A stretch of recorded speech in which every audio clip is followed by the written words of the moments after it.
Registrar. Thank you, President. President, the next judgment is the matter of Mohamed Abubakari versus Tanzania, application number 007 of 2013. Thank you, sir. The judgment of the court will be read on behalf of the court by Honorable Justice Stella Anuka. After deliberation, the court delivers the following judgment. The subject of the application.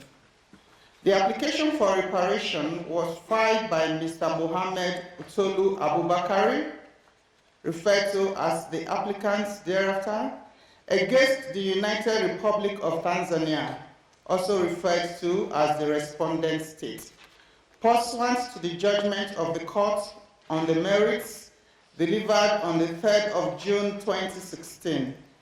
In the said judgment, the court decided that the respondent state violated Article 7 of the African Charter on Human and People's Rights and Article 14 of the International Covenant on Civil and Political Rights in respect of the applicant's alleged right to defend himself and to have the benefit of a counsel at the time of his arrest, the applicant's right to obtain free legal assistance during the judicial proceedings, the applicant's right to be promptly given the document in the record to enable him defend himself, the applicant's right to his defense based on the fact that the prosecutor before the district court had a conflict of interest with the victim of the armed robbery, the applicant's right not to be convicted solely on the basis of the inconsistent testimony of a single witness in the absence of any identification parried, and lastly, the applicant's right to have his alibi defense given serious consideration by the respondent state police and judicial authorities. Having found these violations, the court ordered the respondent state to take all appropriate measures within a reasonable time frame to remedy the violations established, excluding a reopening of the trial, and to inform the court of the measures so taken within 6 months from the date of the judgment.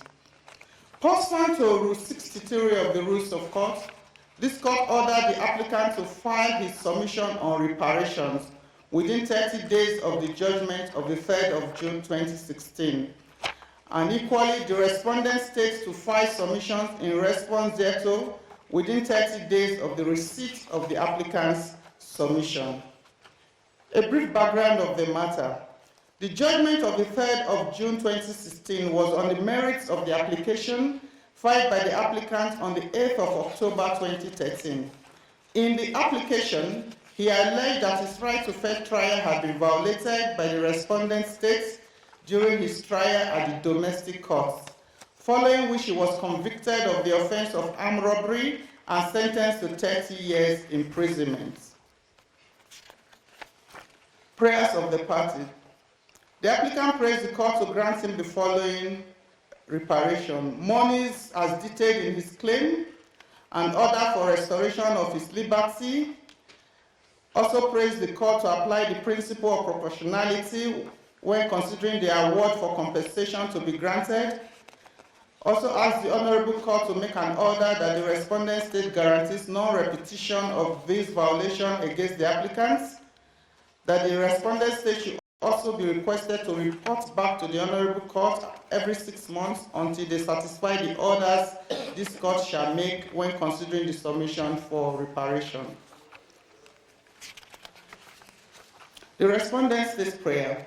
The respondent state in response prays the court to make the following orders and declaration: that the judgment of the court dated 3rd June 2016 is sufficient reparation to the prayers found in the applicant's submission for reparations, that the applicant be ordered to submit to the court and the respondent verification and evidence of the computed amount sought, that the applicant's claim for lawyer's fee should be set at the scale of the legal aid scheme established by the court, both for the main case and the subsidiary case on reparation, that the prayer for restoration of the applicant's liberty be denied, that the prayer for restoration of the applicant's liberty is contemptuous of the judgment of the African court, that the African court be pleased to order that there was no gross violation of international human rights law and international humanitarian law, that the applicant should not be granted reparation.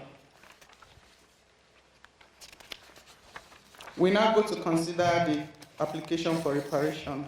Article 27.1 of the protocol provides that if the court finds that there has been violation of human and people's rights, it shall make appropriate orders to remedy the violation, including the payment of fair compensation or reparation. The applicant has made his claim in United States dollars. As a general principle, damages should be awarded where possible in the currency in which the loss was incurred. Taking into account fairness and considering that the applicant should not be made to bear the adverse fluctuations that are inherent in financial activities, the court will determine the quantum and the currency of the award. The court notes that the applicant's request to be paid compensation in United States dollars is not justified.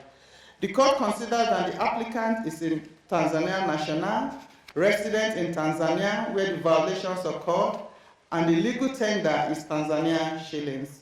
It will therefore award compensation in Tanzania shillings.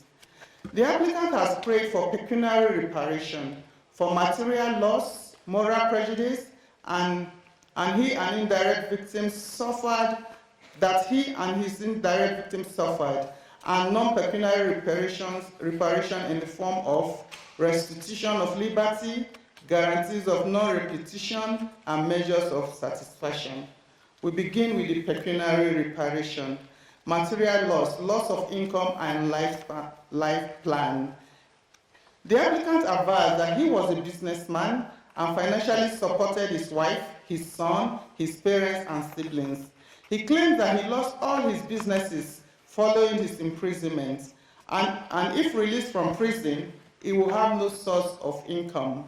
He relies on the jurisprudence of the Inter-American Court in Abubakari versus Suriname to support his argument that he should be awarded reparation for loss of income.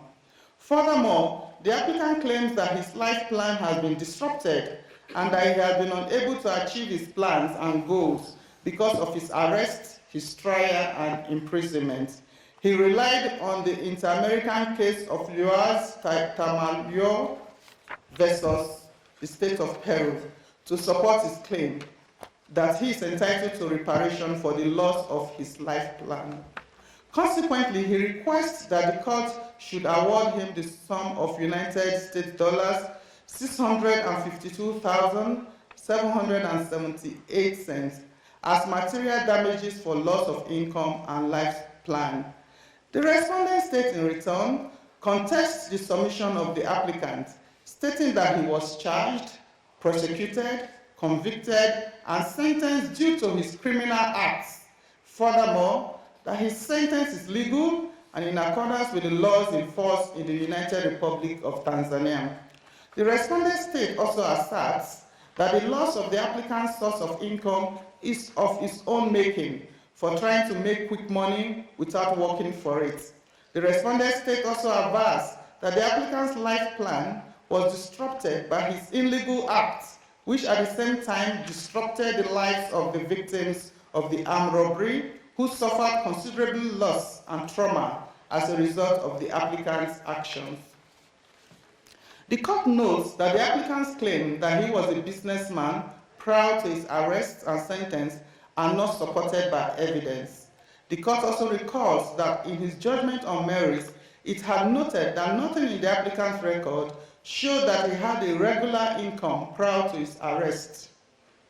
It also emerges from the applicant's submission that the failure of the respondent state to grant him legal aid was because of discrimination on the grounds that he was poor.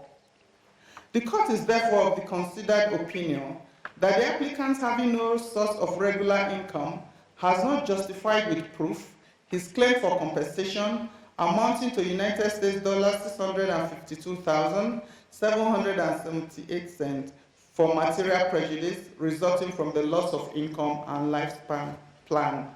In light of this consideration, the court does not find justifiable grounds to grant this request. The prayer regarding material damages is therefore dismissed. Moral prejudice. Moral prejudice suffered by the applicant. The applicant in his affidavit claims that he suffered emotional, physical, and financial strain due to the judicial processes, his imprisonment, and for his inability to exercise his conjugal rights with his wife. He also states that he lost his social status in the community, which has resulted in embarrassment to him, as he is now regarded as a criminal and no longer recognized as a credible businessman. The applicant further claims that his health deteriorated significantly as he now suffers from ailments that are not limited to a broken arm, deteriorating eyesight, hemorrhoids, anal fixtures, and skin diseases. Consequently, the applicant urges the court to grant him an award of $261,111 as compensation for moral prejudice to him as a direct victim. The respondent states in turn contests the submission of the applicant and states that even before his conviction, he was suffering from ill health, and there is no proof that if he was not imprisoned, he would not have become ill. The respondent state also avers that the loss of his social status is self-inflicted because of the armed robbery he was involved in. The respondent state further states that the emotional anguish the applicant suffered was as a result of his unlawful acts, and that any trial was bound to be emotional, and the state cannot refrain from prosecuting persons for crimes for the fear that their feelings will be hurt. The court recalls the moral prejudice to an applicant is presumed when violation of his rights have been found, without the need for him to demonstrate with evidence a link between the violation and the prejudice. The court notes in the instant case that the applicant's claim for moral damages arises as a result of the decision of the court, and that his rights to a fair trial and defense were violated by the respondent state. The court, however, considers that the amount sought by the applicant as compensation for moral prejudice, that is United States dollars $261,111, is excessive. In light of these considerations, the court finds that the applicant is entitled to compensation for moral prejudice and awards him the sum of 2 million Tanzania shillings. Moral prejudice to the indirect victims. The applicant, relying on Zongo case, seeks compensation for his family as indirect victims.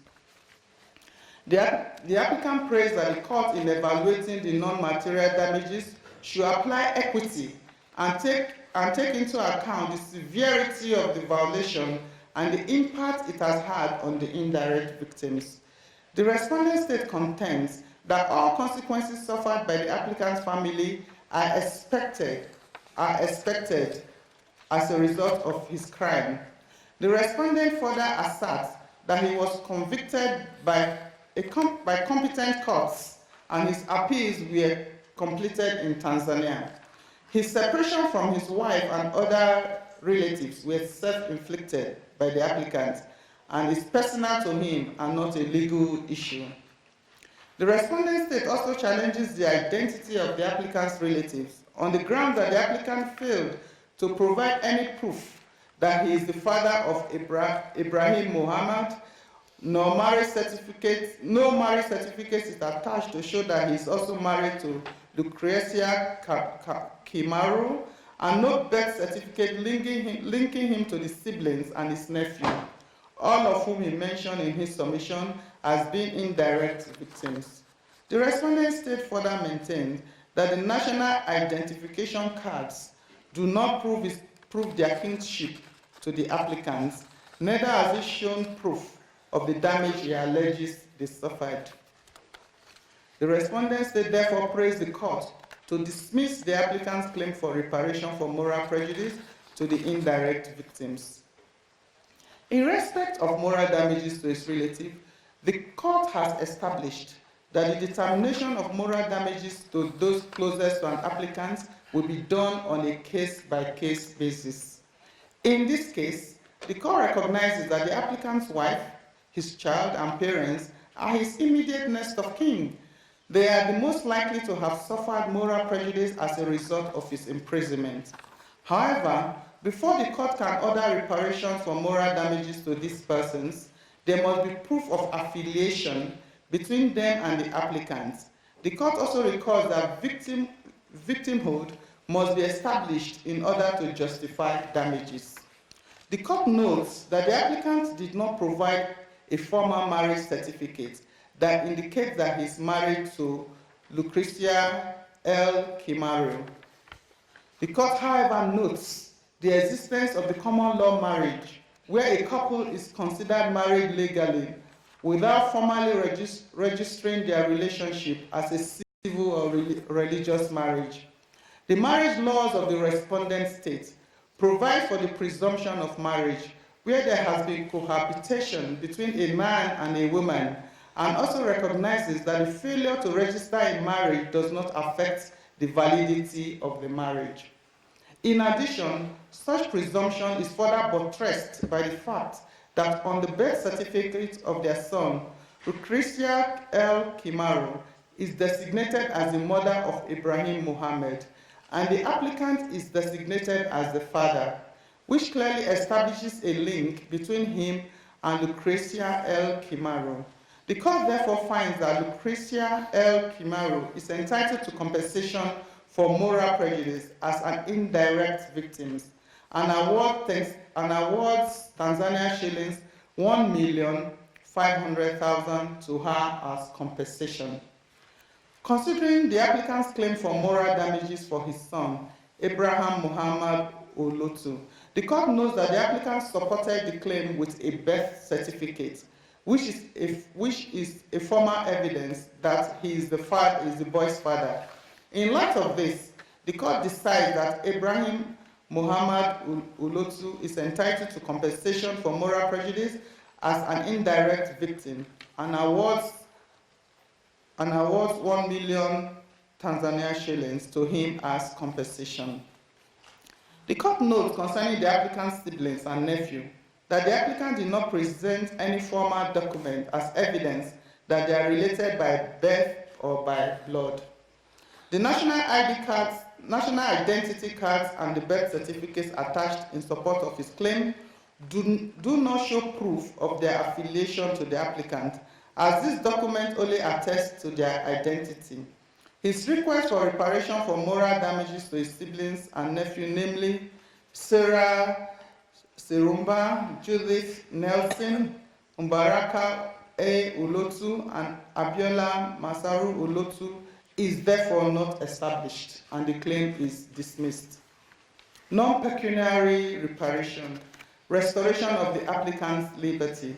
The applicant in his submission says that although he cannot be returned to the state he was before his incarceration, his liberty can be restored as a second best measure under the circumstances. He supports his prayer by citing the African Commission, citing the case of the African Commission in Kohare, an Egyptian initiative for personal rights versus Sudan case. The respondent state advised that the incarceration of the applicant was legal, proper, and lawful, which is why this court, in his judgment on merit, did not grant his prayer to be released from prison. The court notes that on the 13th of November 2019, the applicant's representative, Palo, informed the court by letter that the applicant was released from prison on the 28th of July 2017 after completing his sentence. The court therefore dismisses this prayer. Guarantees of non-repetition and report on implementation. The applicant praised the court to make an order that the respondent state guarantees the non-repetition of violation of his rights. He also requests that the court should order the respondent state to report to the court every 6 months until he satisfies the order the court shall make in its judgment on reparation. The respondent state disputes the applicant's prayer for an order to guarantee non-repetition, stating that the prayer is untenable, awkward, baseless, and misconceived. Regarding the applicant's request that the respondent state should be ordered to report to the court every 6 months, the respondent state contests this prayer, stating that it is untenable because the applicant is requesting the respondent state to report to court for orders which have never been granted. The court records the guarantee of no repetition generally apply in cases of systemic violation. However, this remedy is only relevant in individual cases where the violation has not ceased and is likely to reoccur or is structural in nature. The court considers that the criminal proceedings are finalized and the applicant was convicted. Therefore, the court does not deem it necessary to issue an order regarding non-repetition of the violations of the applicant's rights, since there is no possibility of such violation being repeated. The court also notes that in the respondent state's report on implementation of the court judgment on merit, filed on the 3rd of January 2017, the respondent state informed the court of the legal aid bill, which was being proposed to establish a comprehensive legal aid framework for indigent litigants in both civil and criminal matters. The legal aid bill was enacted by the respondent state parliament on the 21st of February 2017 and published in the official gazette in March 2017. Consequently, the publication of this law constitutes a measure of guarantee of non-repetition. The claim is therefore dismissed. With respect to the applicant's prayer for the respondent state to report on the implementation of the judgment, the court notes that such an order is inherent in his judgment. However, the court reiterates the obligation of the respondent state as set out in Article 30 of the protocol and enjoins the respondent state to take appropriate measures to implement the judgment on reparation and report same to court. Measures of satisfaction. The applicant requests the court to order the respondent state to publish the judgment of 3rd June 2016 in the National Gazette of the United Republic of Tanzania in both English and Swahili as a measure of satisfaction. The respondent state contends that there is no need to publish the decision of the court and that it will not be possible to publish a decision of 74 pages in its official gazette. The court considers that although a judgment can constitute a form of satisfaction, it can order other forms of satisfaction as it deems fit, which include publication of the judgment. The publication would also serve as a tool for the enhancement of public awareness of the decisions of the court. However, taking into consideration the contention of the respondent state that it would be practically impossible to publish a 74-page judgment in the official gazette, the court decides that the respondent state should take advantage of technology and disseminate the judgment on merits and so moto, including his judgment on reparation, through the website of the judiciary and the Ministry of Constitutional and Legal Affairs of the respondent states, and it should remain accessible for at least 1 year after the date of publication. On cost. In terms of Rule 30 of the rules, unless otherwise decided by the court, each party shall bear its own cost. Legal fees relating to the proceedings before this court. The applicant, relying on Zongo case, where the court held that reparations paid to victims may include reimbursement of lawyers' fees, praised the court to grant reparation for legal fees in relation to the proceedings before the court. The respondent state disputes the claim for legal fees made by the applicant, stating that the applicant applied for and was granted legal aid by the court, hence he did not engage in counsel of his own and did not incur any legal expenses in the proceedings before this court. The respondent state further argues that the Pan-African Lawyers Union, PALU, agreed to provide legal assistance to the applicant, and the amount claimed as legal fees is exceedingly inflated. The court notes that in this case, the counsel from the Pan-African Lawyers Union, PALU, represented the applicant before the court on a pro bono basis under the court's current legal aid scheme. The court therefore finds no basis to grant the claim for legal fees by PALU. The prayer for legal fees is therefore rejected and the claim is dismissed. Other expenses before this court.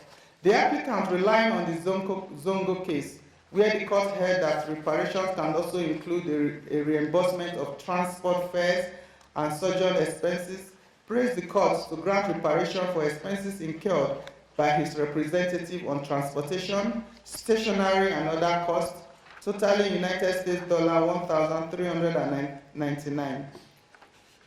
The respondent state disputes the claim of the applicant for reparation for other expenses incurred, stating that the applicant was granted legal aid by the court and therefore the counsel who represented him on a pro bono basis are not entitled to other costs. The court is of the considered opinion that expenses such as transport, postage, and stationery costs fall under the categories of expenses that will be supported in the court's current legal aid policy, under which Palu represented the applicant. The court notes, however, that the amount being claimed by the applicant and the receipts presented to support the claims exceed the amount granted by the court as a token amount to the counsel who represented the applicant before the court to cover expenses. The court finds that under these circumstances, these expenses amounting to United States $399 would be covered under the legal aid scheme of the court and not by the respondent states. Based on the considerations so stated, the court decides that each party shall bear its own cost. Operative part of this judgment.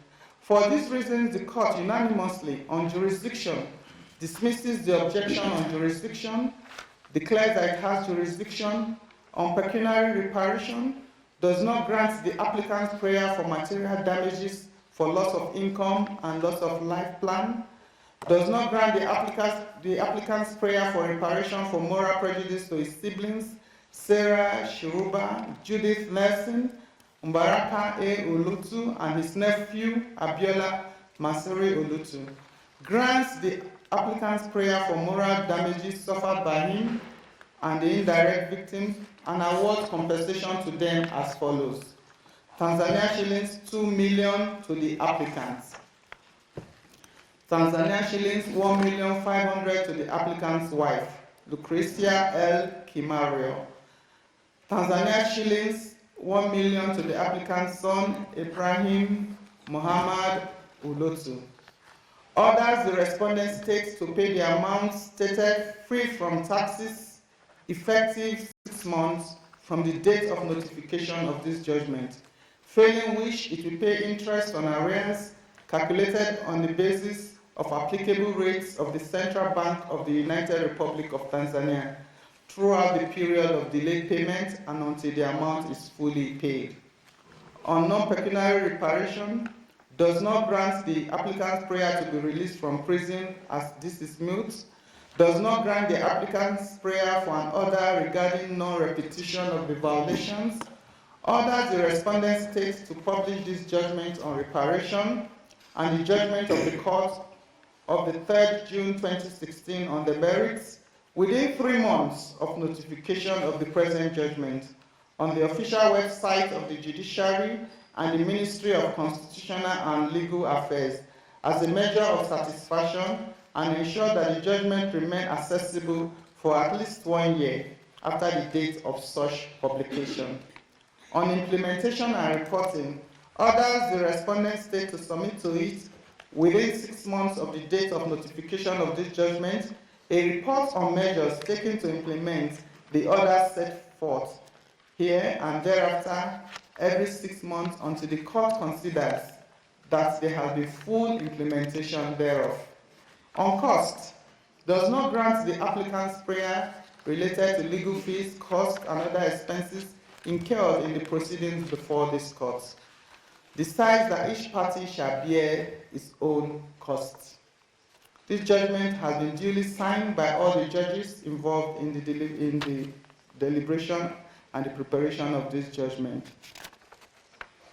Done at Arusha, this 4th day of July in the year 2019 in English and French, the English text being authoritative. and that is the judgment of the court.